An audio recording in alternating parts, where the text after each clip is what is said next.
Assalamualaikum warahmatullahi wabarakatuh. Tapangdang udah sarang sim kuring Mang Oleh. Dina dongeng Sunda anu mistis, anu serem, tur anu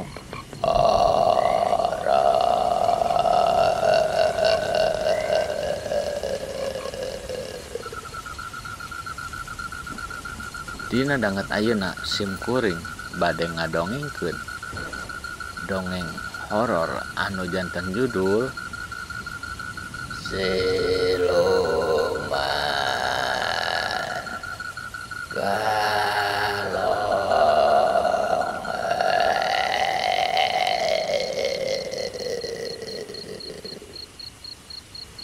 Mugi-mugi dongeng dinten ayeuna teh janten panghibur kana kabu pangbebenah kana mana tur jadi ubar kanu nuju ngarandapan kasedih pedah diputuskeun ku nini. Yuk pemirsa, supados teu nyangkolong ting kana waktos hayu urang dangukeun sasarengan kumaha jujungna ieu carita teh. Yuk Nemo.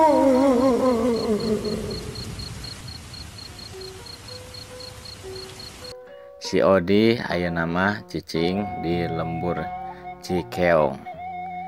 Asalna manehna teh ti kota Bandung.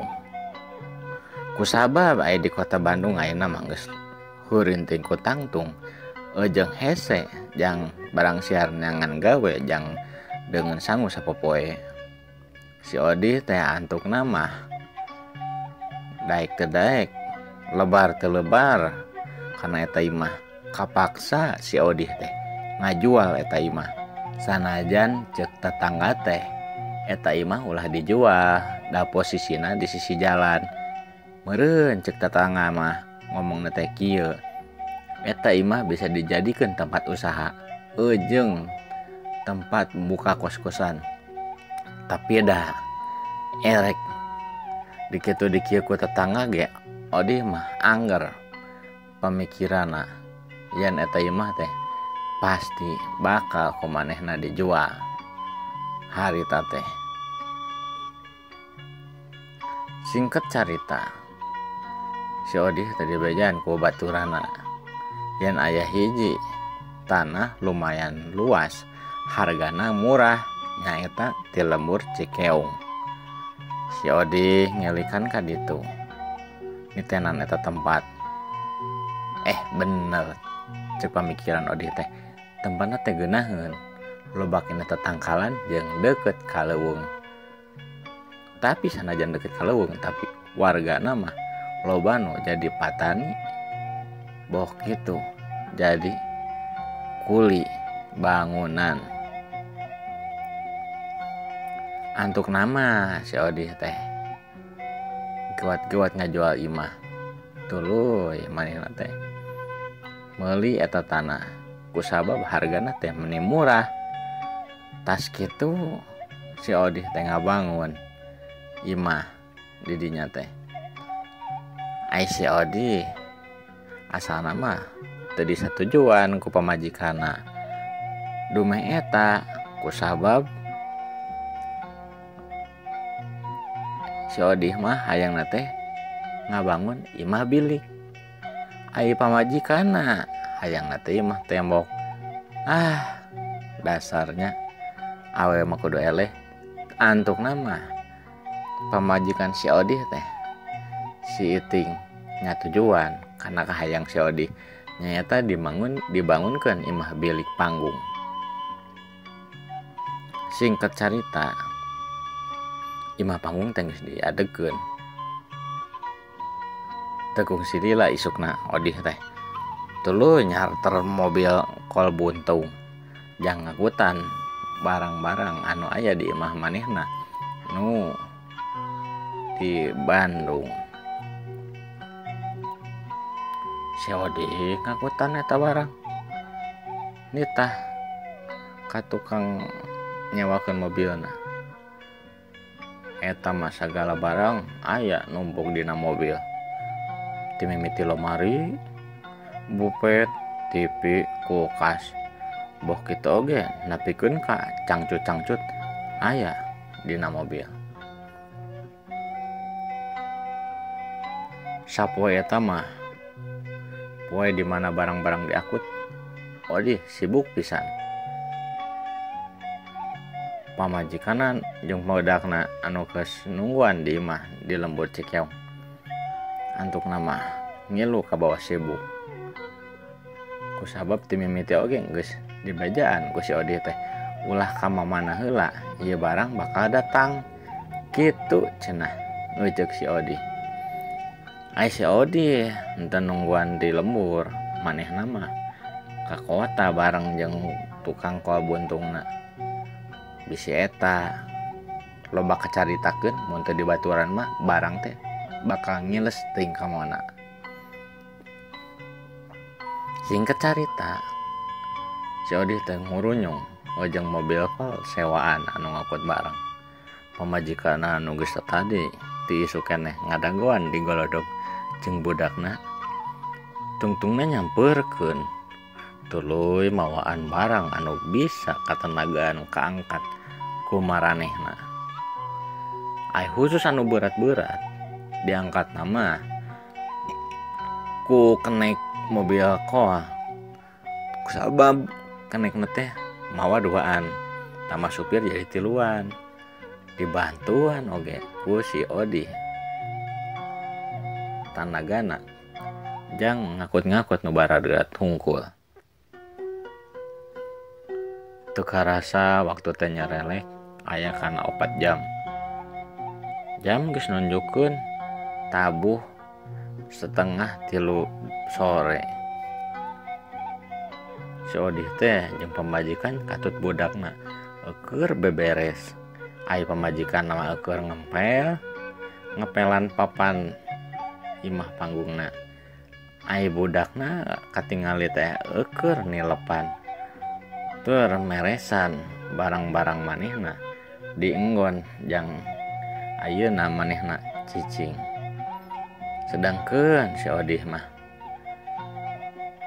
usah iser barang-barang anu berat. Meresan bupet, TV, kulkas, katut barang-barang anu barurat nu sajana. Kitu oge saruan teu karaksa waktu teh nyarelek. Beres tah gotong royong keluarga si Odi teh. Si Odi ayeuna mah keur ngaroko nyaeta rokona ge bako mole. Pamirsa, manehna ayeuna keur ngararasakeun hawa lembur. Bari ngabako tur nginum kopi hideung. Bari disasarung tur dikopeah si Odi teh. Diuk nagolodog bari panon nenjo ka arah kebon. Kebonna teh kebon batur. Si Odi ngeunah-ngeunah ngenyot bako. Teu karasa geus aya kana 7 linting. Bari ngadengekeun lagu dangdut anu disetel ku manehna, tapi radiona mah di jero imah. Si Odi teh bari antep natep ka arah kebon batur nu aya di hareupeun buruan imah manehna. Tapi da pamirsa kebonna ge lain kebon sampe, bawah kitu oge lain kebon tomat, lain kebon jahe, lain kebon cengek, bawah kitu oge lain kebon cabe. Tapi ieu mah kusabab kebon ieu khusus ciri khas di lembur Cikeong. Kebonna teh kebon salak.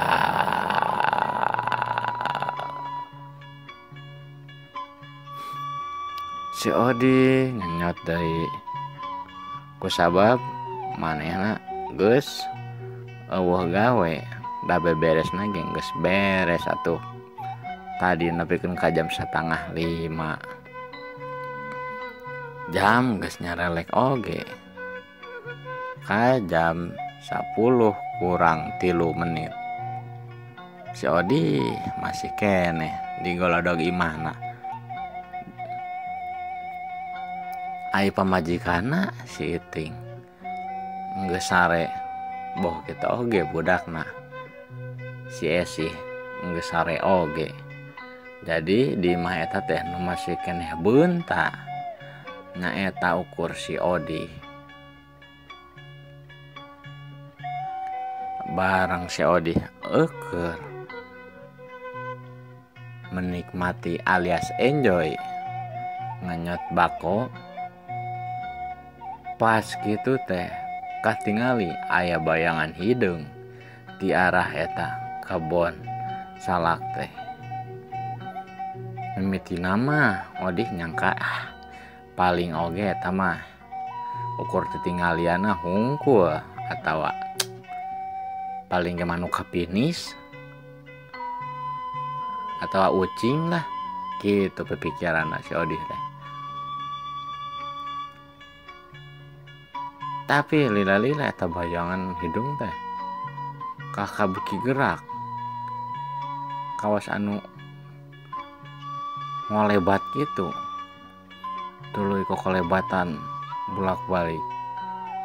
Lila-lila mah Odi teh cicing heula ngahuleng rokok teh tungtung nama henteu dikenyot bayi rada diuk teh rada cengkat dina golodog teh manehna teh rada kerung oge sih tuluy ngagerentes naha teh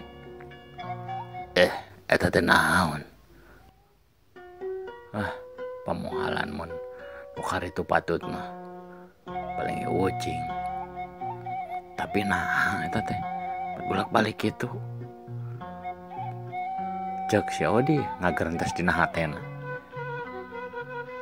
Lila-lila pas si Odi geus ngagerentes kitu sakitar karek ge can ge 10 detik si Odi ngagerentes kitu ngadak-ngadak aya angin ngagelebuk ka arah manehna. Waduh pas keur kitu teh si Odi teh riweuh atuh da naon aya ngadak-ngadak aya angin ngagelebuk da lain usum hujan jeung pasti kahalangan ku tatangkalan kitu pikiran si Odi teh. Eta bako langsung awur-awuran ku angin eta teh. Wah ku Odi teh diberesan deui bako teh untung teu lagrag kana taneuh. Basa ku si Odi erek dibersihan deui golodogna ngadak-ngadak eta mah aya nu nangtung hareupeun si Odi awakna teh buluan hideung ceulina rebing panonna beureum caang awakna teh jangkung sekitar aya kana 2 meter mah sukuna kukuan panjang jeung nu pastina mah eta nu celegedeg hideung hareupeun manehna teh bentukna mah kawas kalong. Si Odi reuwas langsung nempok makhluk kawas gitu aya di hareupeun manehna. Manehna jadi ngeleper soak. Nah, cenah pikiran manehna teh ieu makhluk naon? Bari soak pacampur kesang ngoprot manehna teh panon rada bolotot tuluy rada kerung oge tarangna teh. Si Odi kasieuna nempo eta makhluk aya di buruan imah manehna. komo mun budak leutik nu nempo pasti geus leweh eta mah. Makhluk eta teh ukur nangtung hareupeun si Odi. Si Odi anu harita ukur diukna golodog. Ukur ngarampeo manehna ge henteu bisa gerak. Bogi toge komo hayang lumpat mah teu bisa rek lumpat ka mana deh. Da imahna aya di dinya. Pas gitu si Odi teh ngadenge makhluk anu hidung nangtung eta teh ngomong ka manehna.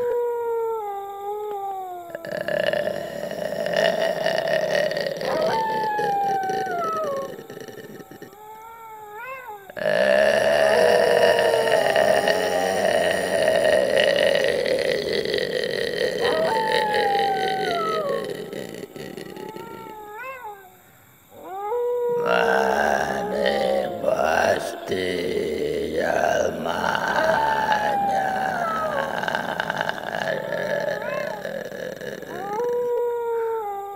kade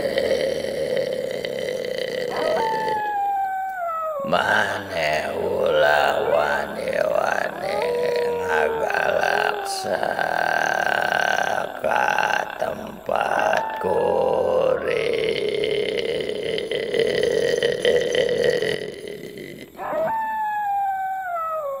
Gitu pok-pokan eta makhluk siluman kalong teh. Si Odi ngadenge kawas kitu manehna ngawani-wanikeun ngajawab sanajan sabenerna mah sieun manehna teh ngaleper ngoloprot kesang eta mah bako teh katenggel ku manehna kakepaskeun lah gerak kana taneuh bari nyeklan dengan katuhu mah karena sarung manehna. Tuluy si Odi teh nanya ka eta siluman teh.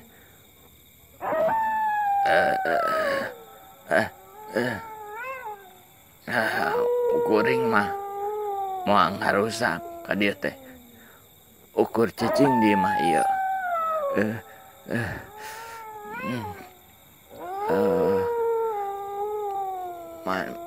Mane di cicingna di mana jeung aya naon beut ngaganggu ka kuring.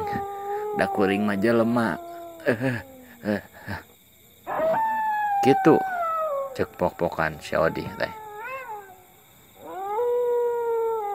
Teu kungsi lila eta makhluk ngomong deui.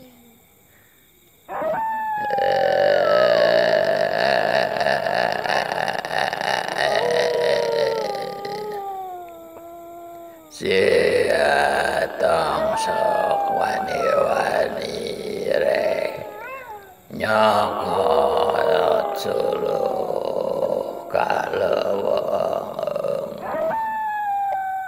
lamun wani ngaruksak boh kitu oge lamun wani-wani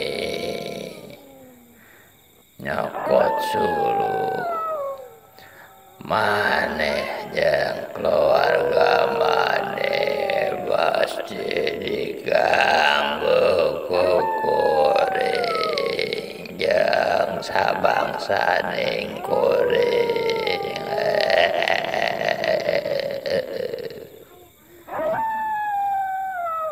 Gitu cenah cek siluman kalong eta teh. Beres kitu mah siluman kalong eta teh ngaleungit tina paneuteup si Odi.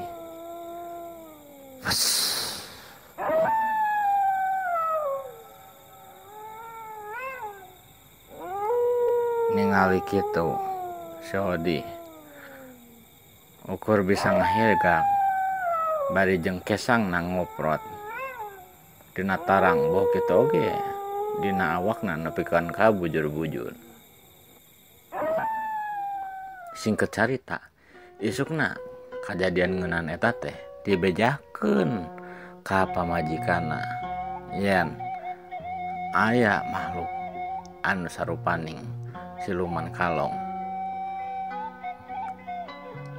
ngabejaan supaya manehna katut kulawargana ulah wani-wani cuka cokot kaleuweung boh kitu oge sanajan saukur nyokot suluh jang dudurukan hawu. Tah kitu pamirsa dongeng teu sim kuring danget ayeuna. Mugi-mugi dongeng dinten ayeuna janten panghibur kana kalbu pang bebenah kana manah. Lamun aya nu nuju ngarandapan kasusah boh oge kasedih. Hayu ka dieu. Urang doakeun mugi-mugi bobogohan jeung nini. Yuk pamirsa. Wabillahi taufik wal hidayah. Wassalamualaikum warahmatullahi wabarakatuh. Permios.